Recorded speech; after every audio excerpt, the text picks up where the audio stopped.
La chronique jardinage sur Espoir FM. Animée par Marielle Breuil, maraîchère bio en Lot-et-Garonne. Sécheresse et circulation de l'eau dans la plante.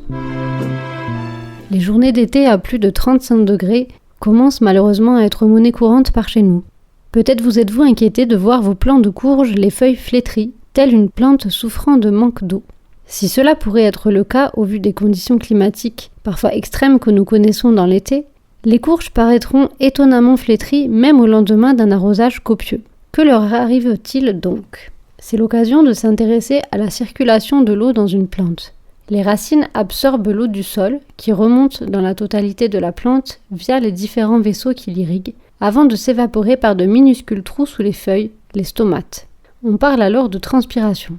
Les stomates sont utiles pour tous les échanges gazeux de la plante, et notamment ceux avec l'atmosphère, permettant la photosynthèse et donc la croissance de la plante. Plus la plante transpire, plus le flux d'eau accélère dans la plante, et donc plus celle-ci a besoin de puiser de l'eau. Afin de se protéger, les plantes pourront refermer leurs stomates dans plusieurs situations.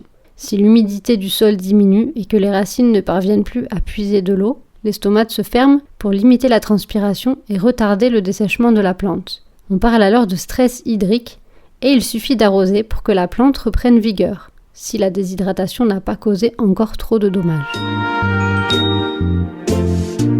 En cas de température extrême, les plantes ont également tendance à refermer leurs stomates pour les mêmes raisons. C'est ce qui se passe pour les courges ou les courgettes, qui semblent flétries même si elles ont été arrosées. Elles reprendront vigueur en soirée dès que les températures auront baissé. Le taux d'humidité, la luminosité et le vent jouent également sur la fermeture des stomates. Si ce système de protection de la plante la protège d'une rapide déshydratation, il limite cependant la photosynthèse, arrêt des échanges gazeux, et donc la croissance de la plante.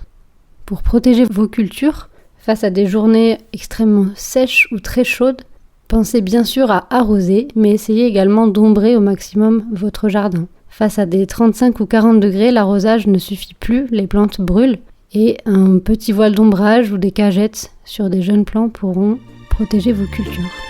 C'était la chronique jardinage. Pour écouter les conseils de Marielle Breuil à votre guise, les podcasts sont accessibles sur le site internet www.espoirfm.com.